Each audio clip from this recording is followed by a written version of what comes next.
special presentation of HBO's Sports of the 20th Century.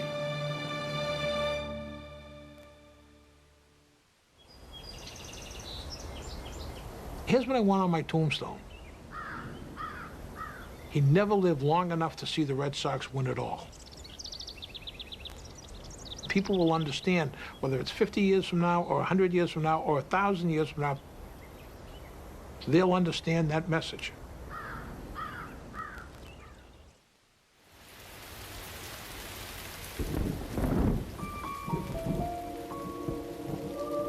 There is something mystical about this franchise. When Pesky got the ball and he turned around and throw, he didn't know where to throw it to. Why didn't Enos Slaughter stop at third base? Something was working against him, something beyond the control and the understanding of anybody. Why are you throwing that type of pitch in a game like this? I blame the curse. There was a better chance that a bolt was going to fall out of the sky than Bucky Dent was going to hit a home run. There is some kind of a curse. All these things cannot be coincidences. If you go through the obituaries, you'll see a lot of Red Sox references. Remember them winning in 1918 or hoped it would happen in their lifetime, and it didn't.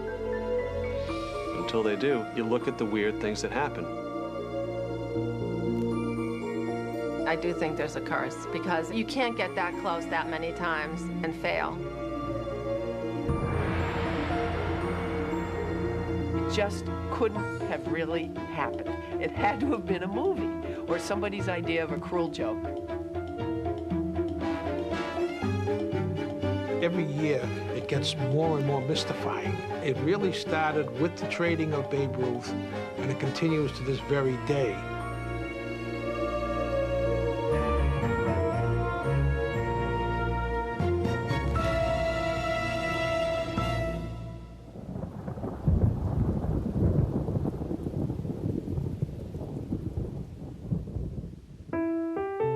You grow up in this town.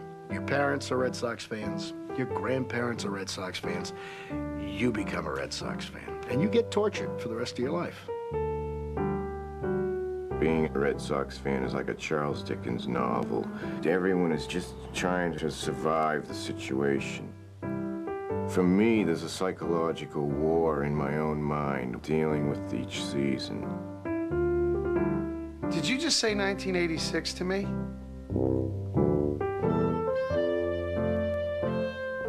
The assumption that something bad will happen, that every Red Sox ship has a leak and every leak is big enough to sink the ship. Every year you say, well, they're not going to get me again. They're not going to get me again. Then all of a sudden you go, I think this is it. And they got you again, and then bango, you're in the toilet again. It's almost an existential motif, the myth of Sisyphus, where you're rolling that rock up a hill and you think you're finally there, it rolls right down again. Everybody remembers the story of Job. Job is this guy whose life is going great, and all of a sudden he loses all his property, his children are sick. The Red Sox are Job. You know, this is a Jobian existence. Everything's going fine, and then all of a sudden, boom. It's not just loss, but crushing loss. It's like watching The Wizard of Oz, and then Dorothy dies at the end. You know, doesn't this die? She's like ripped apart by the flying monkeys, and Toto eats her remains, and the end, credits roll. Masochism. It's masochism. It's sadomasochism. If the good guy dies in the end in every production since 1918, you might get a little fatalistic, don't you think?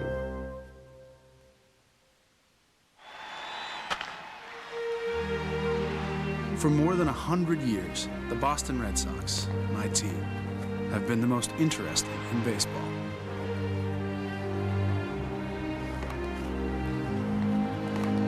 With a rich and often painful past that's been both complex and endearing. The history of the Red Sox is woven in the fabric of each of the 6 New England states. Its story embedded in the generations. Baseball is a religion in New England. Our cathedral, a ballpark built in 1912 that is as famous as the team itself. Given the Red Sox success throughout the years, it's hard to believe it's been more than 8 decades since my team has won the World Series. 4 times the Sox have taken the Fall Classic to its limit. 4 times they've lost Game 7, each more painful than the one before.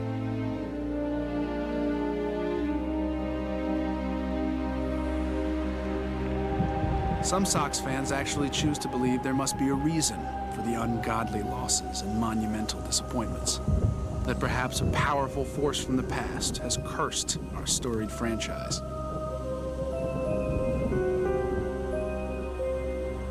What else could explain the suffering and lament that has followed our team since the heady days of 1918 and before?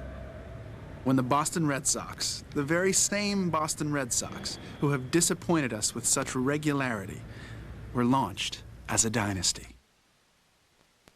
When Ban Johnson created the American League, he determined very early on that the team in Boston was going to be one of his flagship franchises. Boston had this aura that they were the team that was always going to win. One way or another, Boston was going to come out on top. With great pitching and defense, Boston won 5 of the first 15 World Series, including 1903 with the immortal Cy Young on the mound. In 1912, the Sox christened Fenway Park with a second championship and won again in 1915, 1916, and 1918. The pitching star of that team was Babe Ruth, who the Sox had bought from an industrial league in Baltimore in 1914. Ruth was only 19 years old, but he won big right away. He won 18 games. The next year, 1960 and 1917, he won 23 and 24 games. In the World Series in 1918, he pitched a shutout and then pitched 7 scoreless innings to extend his scoreless streak to 29 innings, which was the record for more than 40 years. He was a sensational pitcher, but his hitting began to take over, and he loved to hit. He loved the sense of hitting. In 1919, the Babe led the American League with 29 home runs, which was more than all but 5 teams in baseball. Ruth was the Red Sox principal attraction, the team's biggest draw. But prior to the 1920 season, Boston owner Harry Frazee, a New York theater producer, sold Babe Ruth to the New York Yankees. That single transaction, perhaps the most famous and curious in sports history, defined the Red Sox franchise. And Frazee, from that moment on, he was pegged Boston's all-time villain, the buffoon who peddled the Babe. He cared more about his theater ventures than he did his baseball team, and saw a chance to get a lot of cash and had to go with it. It was sad news. They were taking all their chance of winning in the big leagues out of their hands. They were turning it over to New York. New York never was able to beat the Red Sox before this. The Red Sox could never beat New York after the sale either. Ruth goes there, they build the ballpark, and they become this dynasty. Frazee's name becomes mud, and the Red Sox go the exact opposite direction, become the worst they ever were. In terms of his obligation to the fans, I don't see how he can be defended. Almost everything that people think they know about Harry Frazee is thoroughly incorrect. According to the legend, Frazee was this failed theatrical producer, was just a real screw-up who bought the Red Sox and didn't really have the money to do it, really didn't care about baseball. He's broke, he needs to pay his bills, and he has no money. So he sold Babe Ruth, his only big commodity. So they sell him for money so that they can fund a play in New York. I mean, it's ludicrous. He took the money and he produced a musical called No No Nanette. Not only do I hate that musical, but I hate all musicals. I remember as a kid, I hated Nanette Fabray. And whenever I heard her name, I'd go, hate her.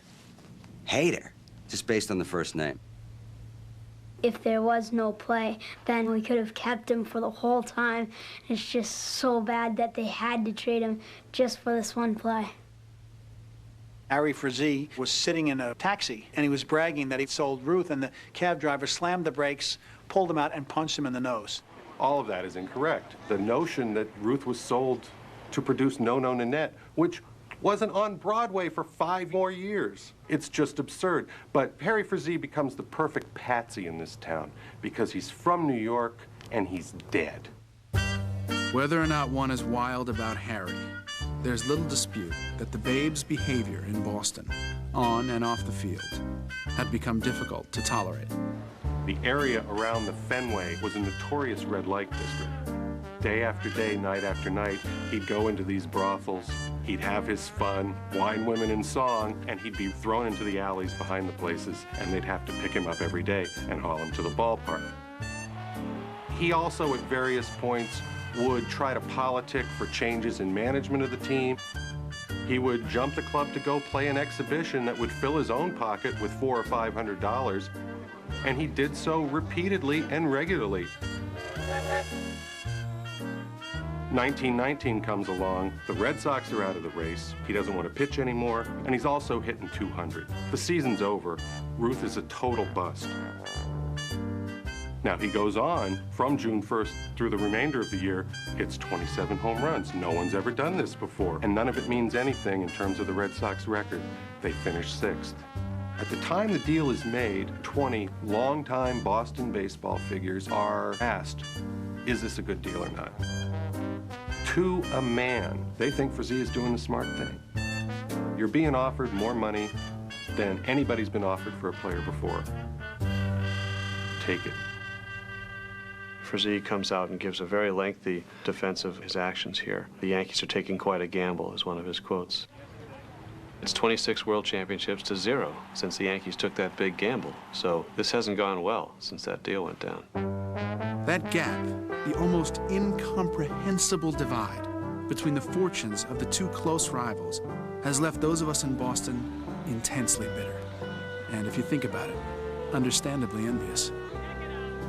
If you saw all those championship flags, you'd be jealous too. You have to have a villain in all great shows, and the Yankees are the villain. The Yankees are evil. They're oil, they're insurance companies, they're everything that we don't like in our life. I mean hate, like hatred, like that bad quality in human beings to hate. I hate them. I hate Yankee fans. I hate their team. I'm filled with rage. If you had said to my dad that one day we would watch Wade Boggs riding a horse around Yankee Stadium to celebrate his championship with the Yankees, his head would have blown up. If I had the chance, I'd go down to Yankee Stadium and rip all the monuments down, take all the flags, bring them back to Boston like a pillaging marauder. He likes the Yankees, and I like the Red Sox. Well, I mean, how do you get along? We don't. The Patriots won the Super Bowl. After the Patriots won, the people were so excited, then you had this impromptu party going on, and in the middle of it, a Yankee suck chant broke out.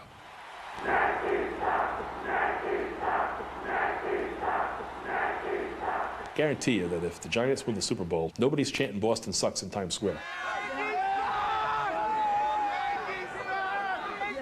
Kind of looking around, wondering what prompted this.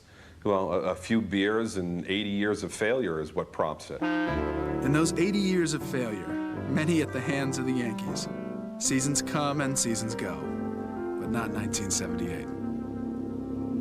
This is supposed to be the best team they've ever had. They're just blowing everybody out. Just pedal to the metal. The Red Sox couldn't do anything wrong. The Yankees couldn't do anything right. I was working in Jacksonville, Florida, and when the Red Sox were 14.5 games in front, I decided to quit my job down there to come home because I wanted to be at home when the Red Sox finally won the whole thing. Everything seemed great.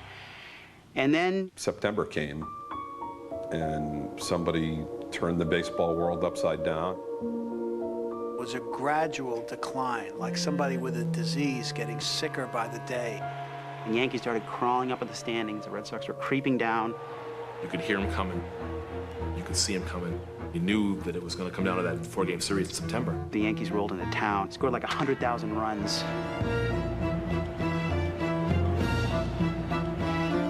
Took their bats from the on-deck circle and beat each member of the Red Sox over the head with them. It was ugly. It's forever been known as the Boston Massacre. The Yanks outscored the Sox 42-9 in that 4-game sweep. We were down but not out, and fought back to tie the Yankees on the last day of the season. That set up a 1-game playoff. New York versus Boston at Fenway. Winner takes the division. After 6, the Sox led 2-0. Then in the 7th, with 2 on and 2 out, up comes the unimposing Bucky Dent. Tension eases somewhat here at Fenway. With 2 out in the shortstop, Bucky Dent coming up. I can remember that moment when Bucky Dent came up and thinking, this is no problem. You know, we're out of the inning. Fouls this pitch off his foot. He's hopping around like the Three Stooges. We're all laughing at him. I mean, just waiting for the guy to get put away. But Dent, the previous pitch, broke his bat. It was a long pause while he went to get another bat. While he was putting the pine tar on it, instead of warming up, Torres is just standing there. He's gazing around, looking at the crowd. La-di-da-di-da.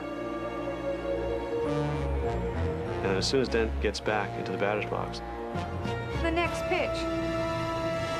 Boom. And as soon as the ball lofted into the air, it's a pop-up, it's a fly ball. Everybody thought it was a fly ball. But then it started to sail, drifts, and sail, and drifts, and sail. Yastrzemski goes back. Oh, no. He goes back. Oh, no. He's right next to the wall. and it just dropped into the screen ever so softly. Ball hit hard to left field. Yastrzemski goes back, he looks up, it's going to be out of here. A home run for Bucky Dent. You could see Yastrzemski's knees buckle. He physically slumps. As if he'd been punched in the stomach. And then I saw him go down to his knees and punch the ground, and it was like the air went out of the ballpark. It was this incredible silence. You could actually hear Steinbrenner clapping by the dugout. It was so quiet elsewhere in the park. It was amazing, and of all the hitters, this guy had hit 4 home runs all year. Bucky Dent. Bucky Dent was like some utility schmo. And obviously, he's just become part of the language up here in Boston. Bucky Dent. Bucky Dent! The name sounds like a swear, doesn't it? Bucky Dent. You Bucky Dent. You Bucky Dent bastard. Yeah, Jesus. He has a new middle name, which we're not allowed to say on TV. Bucky Bleepin' Dent. Bucky Bleepin' Dent. Maybe you can say it on HBO. Bucky fucking Dent. Every time I go up there, they always put my middle initial up there, you know, BF Dent. As if Dent's homer wasn't torture enough, the game would rest in the arms of our hero, Carl Yastrzemski. 2 down, Burleson at third, 5-4 Yankees, bottom of the 9th inning. And he pops it up, Greg Nettles, he makes the catch. And The headline in the paper was Destiny 5, Red Sox 4. And I thought, that says it all. October 2nd, 1978 is a gloomy day for the Boston Red Sox.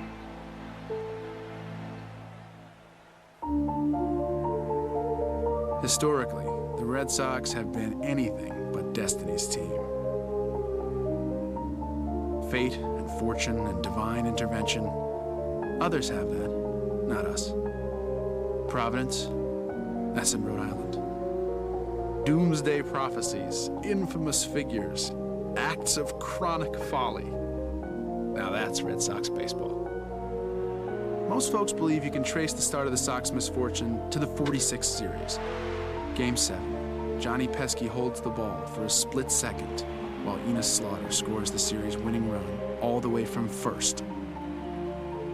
How many times does that happen? 2 years later, Denny Galehouse was mysteriously picked to start a playoff game against the Indians. Why him? A nobody, while other more worthy pitchers sat. Of course, Denny was bombed. The Indians went to the 48th series, and the Red Sox went home. How about Louis Aparicio, a guy the Sox got for his legs, slipping as he heads for home? Instead of scoring, Louis scrambles back, finds a confused Yaz at third, and the 72 pennant goes up in smoke. Sadly, there's more. Who else but the Sox could dream the impossible dream, then wake up and be reminded of the nightmare, the horror of seeing Tony Conigliaro, New England's own Tony C., his career shattered in the blink of an eye. And what other team could take one of the great moments in World Series history, stay fair, and trump that October magic with October misery? Bad karma, poor choices, rotten luck, whatever. Like I said, that's Red Sox baseball. Fans see them as a continuum in this long soap opera comic tragedy that's unfolded over the last 80 years. There is some connection between what happens now and what happened in 1978 and what happened in 1949 and what happened in 1919. There is some common thread that runs through here. Why do all these bad things happen to the Red Sox? All these things cannot be coincidences. There's some higher power at work. There's a conspiracy here somewhere. He had no idea where that ball was. It was in the sun. Just going to turn it around. Burleson could have possibly scored if the ball gets by. You see him recover. There is some kind of a curse. There is a curse. Do I believe in curses? In my business? A little bit. Never should have traded Ruth, man. Never should have traded him. He cursed us.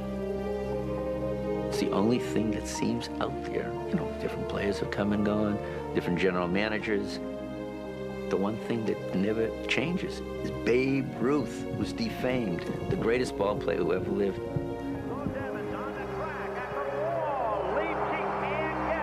And all you really have to do is look at Dwight Evans for the whole story. It's worth more than 1,000 words. When you come this close this many times, you just start to look toward the larger forces. That's what the curse is about. Superstition over science. It's just a fun way to explain the unexplainable, which is the Red Sox. A classic case a couple years ago, Pedro Martinez calls out the Babe for no apparent reason. I don't believe in them curses. Wake up to them Bambino and have me face him. Maybe I'll drill him in the ass. Pedro gets hurt, never wins another game the rest of the year. Don't be taunting the big guy. Whether or not you choose to believe in the afterlife, or in this case, the curse of the Bambino, this much is true. In the Red Sox nation, there are those who are obsessed with its possibility, and others so sure it exists, they are fanatic about having the curse reversed.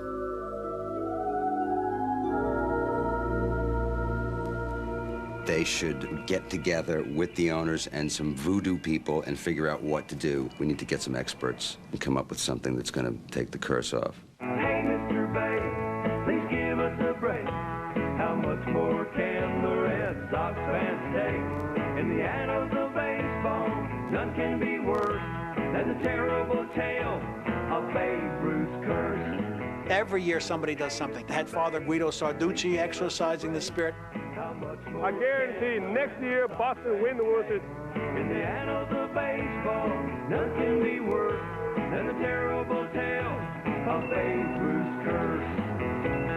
All the fans agree the trade was... One priest who was asked to perform an exorcism, which they haven't done for several centuries. So please let us win. It's just sprawled into so many things.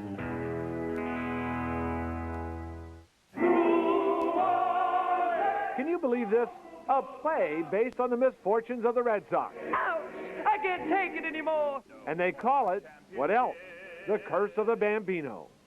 Let's face it, some of the best theater has been based in tragedy. You better watch out, Harry, because the Babe is leaving town. The Babe grabbed the train and left sad old Beantown. When I was going to Mount Everest base camp, I said to my wife, I'm going to talk to the Lama over in Nepal. And I said, this guy's got incredible powers. And I told him, I want to break the curse of the Bambino. And he told me what to do. Put the Red Sox cap on the summit, which he blessed, and take the Yankees cap back down the base camp and burn it as an offering to the gods. The Red Sox were still in first place, and then they fell apart. That's a terrible tale of Babe Ruth's curse. The symbolic aspect of the balloon was the lifting symbolically of the curse. But like the Sox, the balloon was going nowhere. Perhaps we didn't lift it high enough.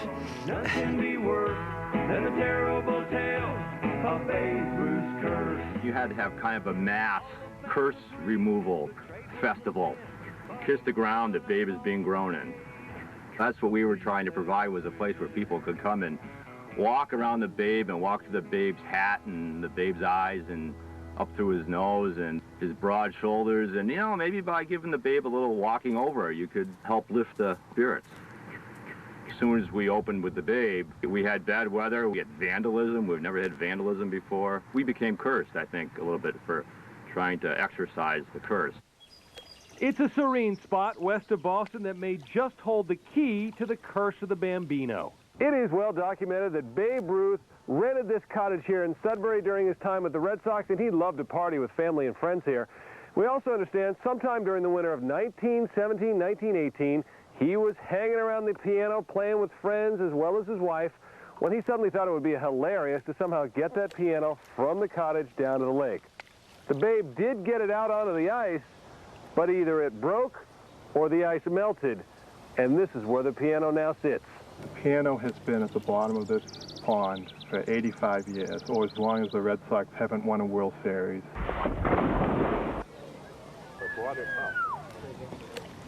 If we can find it and restore it, perhaps the baseball gods will look favorably upon this and grant us a World Series. So if there's a curse breaker, I feel the piano is it. In the annals of baseball, none can so far, dive teams have scoured the area unsuccessfully. I'm against cloning, but since we have them already, why don't we just clone them and get like 10 Teds? Get like a starting lineup, all Teds. The Yankees have all the money, let's get all the clones. I wish I had an answer, but I don't. As soon as they win one, it all goes away. Until they do, it stays out there.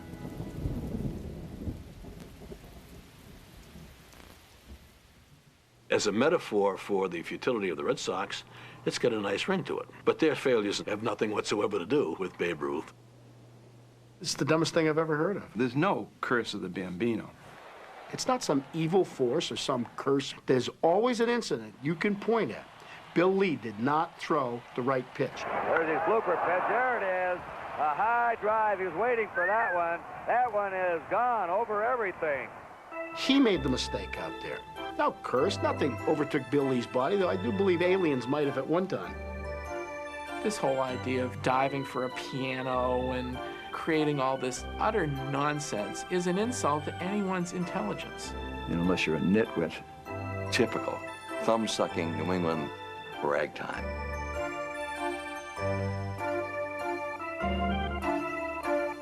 Why are the baseball gods so fickle? Why are we treated this way? Ah, woe is us. When, blah, blah, blah. PWNC Sears. Provincial, whining, narcissistic, chronic complainers. Anything but the facts are used as a crutch, as an excuse for why they haven't won. We're cursed. And maybe it's easier to accept a curse. It takes the heat off.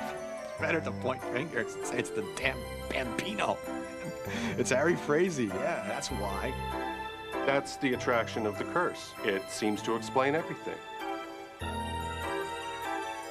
It's cute. It fits. Oh, that's why we've lost.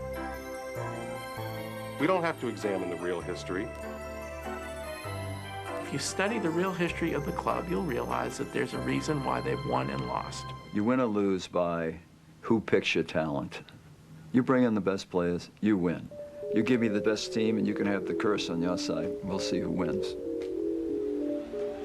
Now, what's better than a warm summer night at Fenway Park? But if you look at it another way, it just might be that the very place we most identify with is, in the eyes of many, a very big reason the Sox haven't been able to win a championship in more than 80 years. I love Fenway Park, but it's the only thing that hasn't changed in the 80-whatever years since we've won. Players have changed, ownership has finally changed, but the park stays the same. And if there's a curse, I think it's the park. I think there's something about playing in that park. Anyone who's been around the team for a period of time has to acknowledge that the ballpark has hurt this franchise in many, many more ways than it has helped. They have almost always tried to tailor the team to the contours of the ballpark. The green monster, the left field wall, big right-handed hitter, strong, get ball over the wall. The Red Sox, over the years, have gone out and tried to get that certain individual, that certain player who has that perfect Fenway Park swing. Let's get that guy because you know what? He's hitting 35 home runs now. We bring him in here, he can hit 55 with that swing. Jimmy Fox, Rudy York, Dick Gurnett, Walter Dropo, Vern Stevens. Dick Stewart was the first one I remember. He was everything you'd expect from a right-handed slugger with the Red Sox. He didn't care about anything except hitting home runs. Over the years, they have been this big, slow, lumbering type of team. They'll never steal a base. They can't go from first to third on a base hit. They'll never move a runner along. They're defensively hopeless. They never hit and run. They never bunted. They couldn't beat you any other way. And they never quite got it, that the way you win the whole thing is have the best pitching.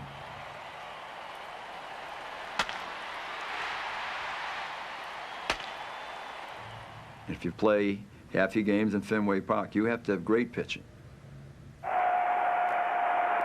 He struck him out. Lately, they've given up the ghost a bit, but the parochialism that's inherent in Greater Boston, in New England really, has always been epidemic within the Red Sox organization. Build a ball club for 81 home games, as if what happened when you went past Lake Quinsigamond in Worcester didn't really count. You still have to play half of your schedule in somebody else's ballpark. They never thought of that. Amazing. Years went by, decades even. In the year 2018, it'll be 100 years since they won their last championship. They're going to study what every team in sports has done, because by 2018, every single team in sports will have won a championship: hockey, baseball, football, basketball, soccer, except the Red Sox. So they'll make a study of this thing. Then they'll take the report that they paid a consultant hundreds of thousands of dollars for, they'll take it and they'll stick it in a drawer and they'll not read it. It's funny in one sense, but in another sense, to those that take it really serious, it's a tragedy. There's something else to consider, and it's a tragedy of a different sort. The Red Sox shameful scorecard on race relations. I grew up in Dorchester, which is a predominantly black neighborhood, and we were a mile and a half away from Fenway, but we had never been to games. Nobody talked about going to games. None of the adults rooted for the Red Sox. My uncle used to tell me, why would I go to Fenway just to get beat up? If you really look at the history of the Boston Red Sox, it's not a lot of fun. Actually, it's appalling. The Red Sox were the last team in the majors to embrace integration. It was the middle of 1959 when Pumpsie Green finally came to Boston. That's a full 12 years after Jackie Robinson broke the color barrier, more than 2 after he retired. The Sox could have made history if that very same Jackie Robinson wasn't so casually dismissed in 1945. There were some civic forces that felt the war's over, the blacks had served in the war, they ought to get a chance in baseball. For some reason, Robinson turned up at Fenway Park for a tryout. Somebody yelled out, "What's that nigger doing here? Get him out of here." 4 years later, the Sox had a chance to sign Willie Mays for $5,000. But the racially suspect Tom Yawkey, whose family owned the team for nearly 6 decades, agreed with his scouts, who reportedly claimed that Willie wasn't their type of player. They were a racist team, there's no doubt about that, an old boys club. That was the Yawkey plantation mentality. The Yawkeys were right out of Tennessee Williams. As much as the Red Sox are connected with New England, they're connected to Tom Yawkey. When you look at his pedigree in the game, when you look at the people who taught him how to be a baseball man, they are Southern rednecks. Tom Yawkey learned the game from the Detroit Tigers. His uncle was an owner of the club, and the Detroit Tigers were one of the most racist teams in baseball, just like the Red Sox and the Yankees. Ty Cobb was his first mentor. It explains where his attitudes came from. There was no difference in whether or not Tom Yawkey wasn't overt or covert racist, or if he was a racist at all. What you do know is his track record. Everybody is always asking, in terms of Tom Yawkey, well, where's the smoking gun? Where's the document where he uses the N-word? Yawkey didn't leave a document like that, but he did leave a document. He left a document on the field for decades. Just look at it. You know, you want proof? There it is. Not only is that something that's distasteful from a racial standpoint, but from a competitive standpoint. If you're a Red Sox fan in the 1950s when your team was in last place every year, you say to yourself, what's going on here? The Red Sox were sucking on the end of the tailpipe when these fabulous black ball players were making their mark, and we had a whole bunch of slow white guys. The Sox paid dearly for that ignorant stance. From the 1950s through the mid-60s, they remained almost entirely white and downright mediocre, bottoming out in 1965 when they lost 100 games. During the late 60s, the racial balance of the Red Sox did improve. But over the next 2 decades, with little African-American presence in the organization, the team once again fell woefully short. Some players would soldier on as the lone, isolated black face on the field. Others, like Tommy Harper, a minor league instructor and former player, would file and win a racial discrimination suit against the team. And that was in 1985. It's hard to overstate the amount of damage that perception did to this franchise. Boston as a city had a difficult enough time. With the busing crisis in the 1970s, gave the city a horrible reputation. To have the Red Sox layered on top of that as an organization that is institutionally racist also made that an exponential problem. Once baseball entered the free agent era. In 1976, after free agency, now you've got a sea change in baseball. Now the players can control where they want to go. And now it's payback time. Now they get to say, you know what? I've heard too much about Boston and I don't want to play there. And so now the roles are reversed. From 1976 to 1992, the Red Sox did not sign a single black free agent. If you talk to black players about Boston, they will tell you, maybe I don't want to play there. Or I'll make sure it's written into my contract that I can never play there. I don't think the curse is funny, if indeed it becomes a silly excuse for some of these offenses. And these were historical offenses. The Red Sox stand for something. They have a place in the culture of this region. They speak for New England. They express some of our essence, I believe. Yes, essence. If it does represent some of what we are and what we're all about, then that baggage goes with it.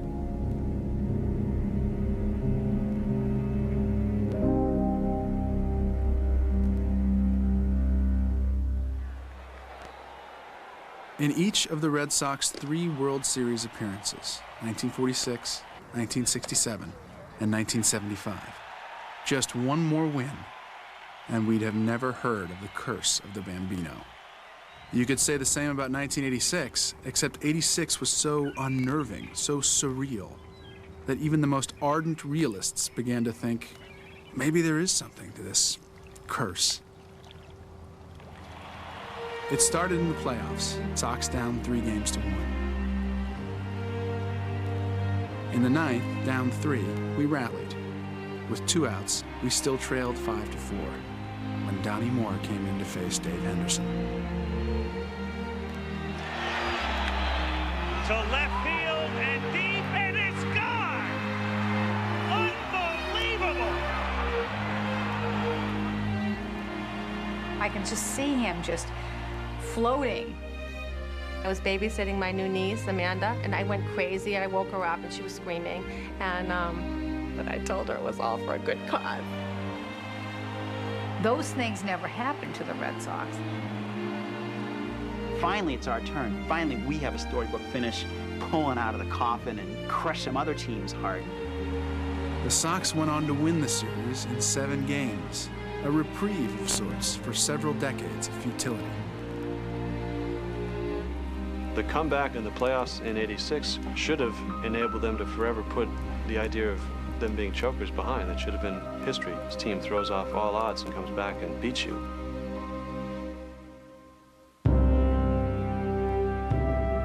The World Series was next, and there was New York again. Only this time, the light at the end of the tunnel wasn't the Yanks. It was the Mets. With the Sox up 3-2, Game 6 went into the 10th inning.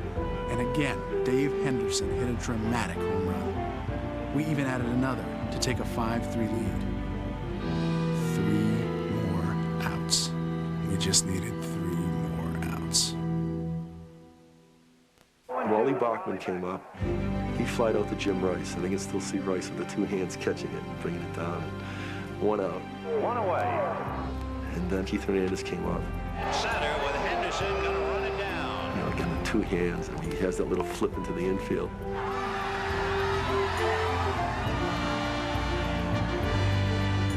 October 25th, 1986, bottom of the 10th, Red Sox up 5-3.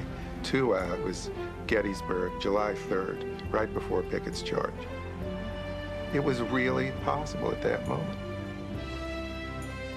I was down in the bowels of Shea Stadium. I watched them roll those carts of champagne into that locker room. I watched them put the World Championship t-shirts on everybody's seat. It was sewn up. It was going to be the ultimate purging of everything. I stood on the bar. I'm gonna have a heart attack. I was sobbing. I'm jumping up and down. We got off the sofa, got off our chairs. My nails were dug into my hands. I've waited my whole life for this.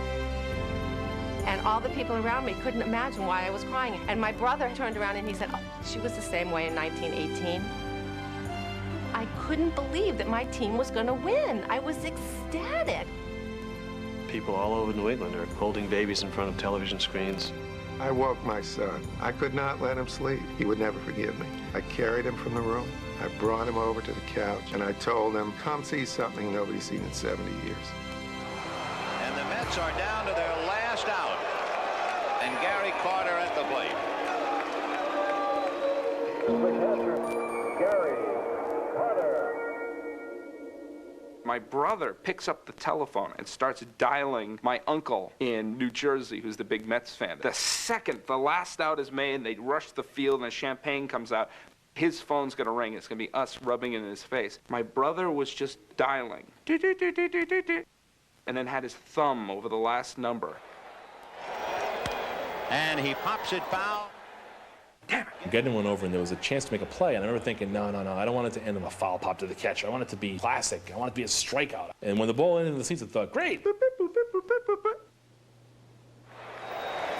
Lined into left field, base hit for Carter. I remember Vin Scully saying, And the Mets are still alive. I said, yeah, right. And with 2 out, representing the tying run, Kevin Mitchell. I don't think Kevin Mitchell was wearing a cup or a jock or anything. He had been in the clubhouse making plane reservations back to San Diego. He was drinking a beer with Keith Hernandez. Third ball, and that's going to be hit to center, base hit. And now suddenly with 2 out in the 10th inning, the tying runs are aboard, and Ray Knight will be the batter. And now we're starting to sweat a little bit. There was this sort of like pit at the bottom of your stomach forming. The hairs start to prickle on the back of your neck. All I thought was get it out. Get it out. Get it out. Schiraldi's expression was like me in algebra class when I was called for my homework. My brother kept dialing. And that's going to be hit into center field, base hit. What? Here comes Carter to score. Oh, I can't believe this, but no, they're not going to blow this. It's impossible. And the Mets refuse to go quietly. 5-4 Red Sox, and he's... McNamara comes out. It signals for the bullpen. The gate opens up, and out comes Stanley. And I screamed, uh-oh, uh-oh. No, no. Oh, God. Oh, shit. There's ever a guy that just epitomized the Red Sox loserdom, Bob Stanley. He just had that sad, kind of droopy face. You have the tying run 90 feet away, and here's Mookie. Fouled off. He got 2 strikes on Mookie. They get to 1 strike away, not once, not twice, but 3 times. Tension mounts some more with 2 out in the 10th. 5-4 Red Sox. Ray Knight at first. My quadriceps are tense, my patellas are bursting, my back's hurting because I haven't been able to jump up yet. My brother, to his credit, kept dialing each pitch, but you got the sense of, oh shit, something's gonna happen. It's gonna go to the backstop. Here comes What happened? What just happened?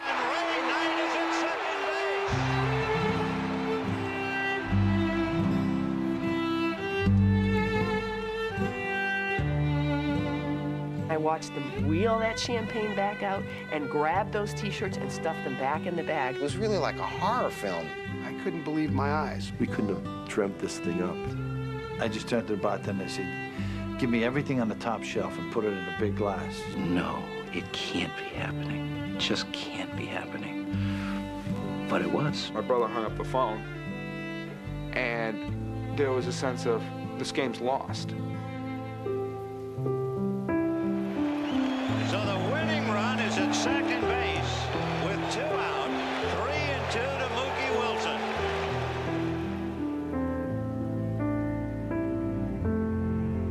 And then the unbelievable happened. The whole world slowed down for me. It stopped time. It was like watching a slow motion car accident. It just couldn't have really happened. It had to have been a movie or somebody's idea of a cruel joke. I was in complete, utter catatonic shock.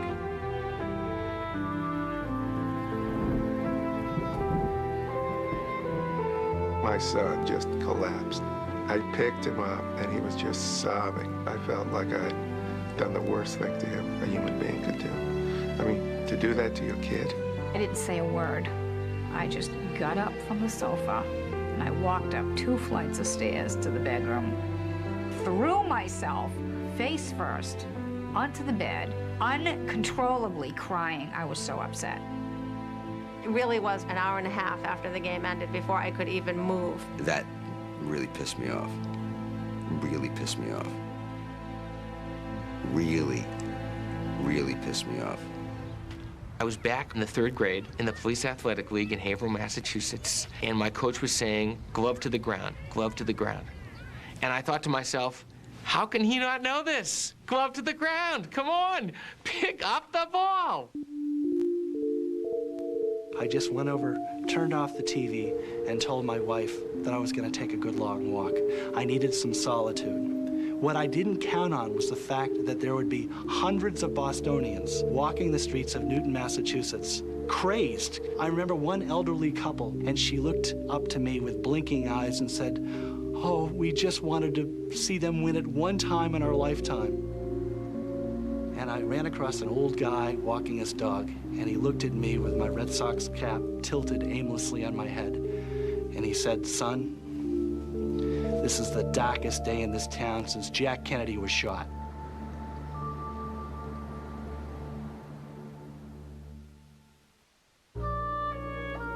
The Red Sox would go on to lose Game 7, blowing a 3-run lead.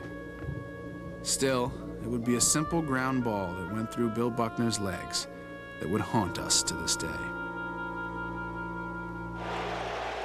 I'll never forget Vin Scully's words. There's a little roller up along first. Little roller up along first. Behind the bag. Behind the bag. Behind the bag. It gets through Buckner. It gets through Buckner. Here comes Knight, and the Mets win it. Here comes Knight, and the Mets win it. To this day, it actually physically hurts to look at. It's like staring at the sun. It's become the watershed moment in the history of the Red Sox. 86 gets more ghastly as time goes along. How they couldn't get that last out. The answer gets farther and farther away as time goes along. It's just impossible to fathom. There's a quote from Requiem for a Nun: "The past is never dead, it's not even past." And that's what Red Sox fans carry with them all the time. 1986, October 25th is right there. It's always right there. 86 is alive. It looms in every season since. And will until everybody who saw it is gone. It takes a lot to get over that stuff. It does, it really does. It really just goes down deep into your psyche. I really used to laugh at people that talked about the cars, but I'm kind of becoming a believer.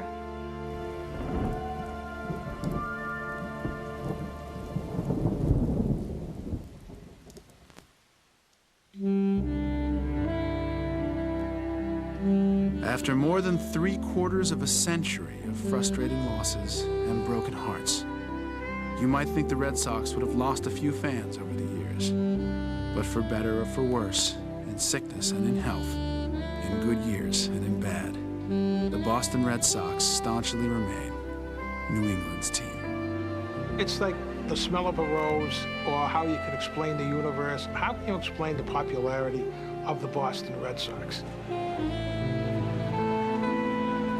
If we were all consumed with only winning, then we'd have walked away from them a long time ago.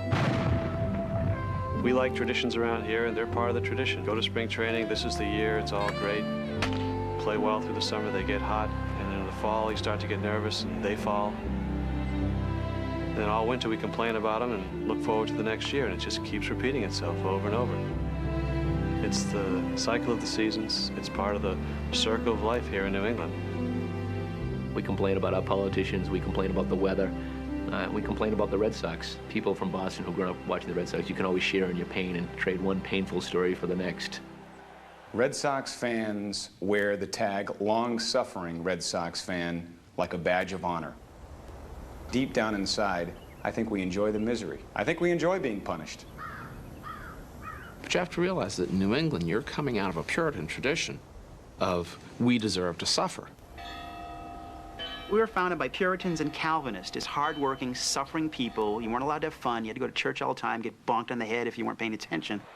Perhaps the Red Sox represent some part of us we don't recognize or admit to any other way, some part of us that we know is beaten before it starts, but yet we love it anyway. It's like a guy with women. Are you going to give him up? No, of course not. She's going to break your heart. Going to throw you out, going to change the locks, but you're going to be right back pounding at the door the next spring. The Red Sox are as much a part of New England as Paul Revere's house, as Cape Cod, as JFK, as the Bunker Hill Monument. It's just part of New England. It's just part of something that you must do. It's about caring about something. This passion is so ingrained in me for so many years that I'm never going to feel differently. It reminds you of home. It reminds you of your childhood. It just fills you. It runs in your blood.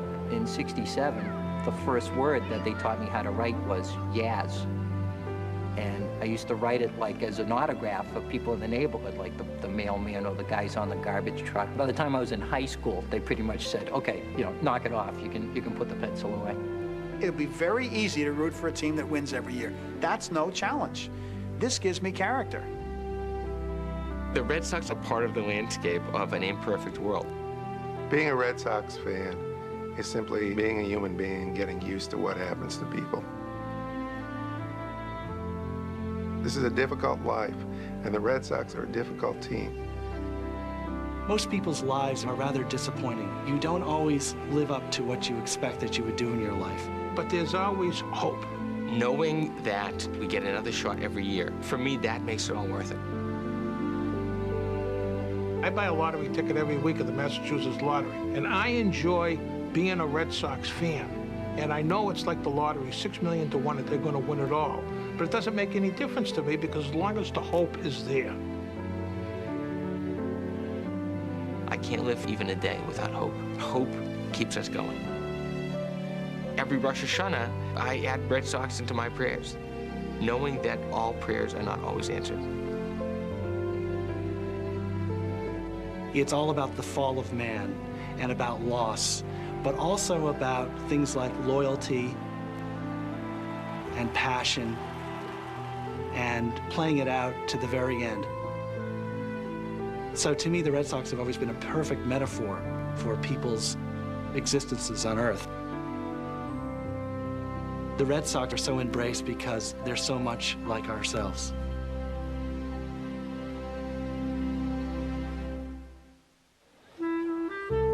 But if one day the gods smiled brightly on the Red Sox and the curse was reversed, what the hell would we do? There's no pictures. It's like so beyond. You know, the universe goes infinity. Where does it end? Like, I don't know. What would be there? I can't get to that. I don't think of a scenario. It's so, like, abstract. If the Red Sox win the World Series, first of all, the death toll in New England will be catastrophic. There are so many old people saying, I can't die until I see them win the World Series. They're all gonna die. It's gonna be worse than the Black Plague. You could take the St. Patrick's Day parade, the Gay Pride parade, take every parade, including when Lindbergh flew the ocean, and put them all together. It won't touch the partying that will go on here. It would make the Patriots Super Bowl party look as if it were a couple of people coming over for coffee in the morning. Boston is going to sink into the ocean. People will be scaling the green monster. You'll see a smile on Collier Yastrzemski's face somewhere, happy, like he had that smile in '67, getting champagne dumped on his head. People would be dancing with their dogs and drinking all that champagne they'd saved up for all these years. But then, like the next morning, people would wake up. God, what are we gonna do now? Okay, well, what do we do next? I don't know what we do with ourselves.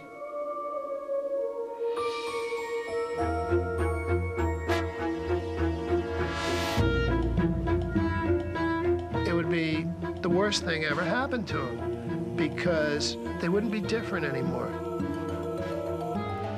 The Red Sox would be just another team.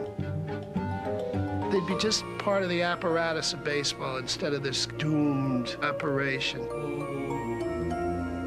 It would change the whole mystique of the Red Sox in a moment. The crusade would be over. We won't have anything else to bitch about. It would cease to be interesting. The whole mystique is over, and the interest would really wane. Like if I hit the lottery, would I buy a ticket the next week? I doubt it.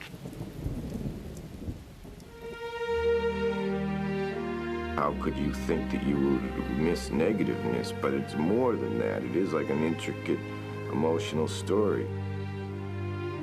It's like reading a long, fascinating novel that never ends. I don't love being a loser, believe me, but I love this story. And if they won, the story would be over. I have no idea how I'll look at them. Who are they? They're no longer this team that everybody has known since 1918. On the other hand, how do you say no to a world championship? You can't. If they ever won it, would I not care for them as much? I want to find out. I'd love to test the theory. Well, I guess we'll cross that bridge or jump off that bridge when we come to it.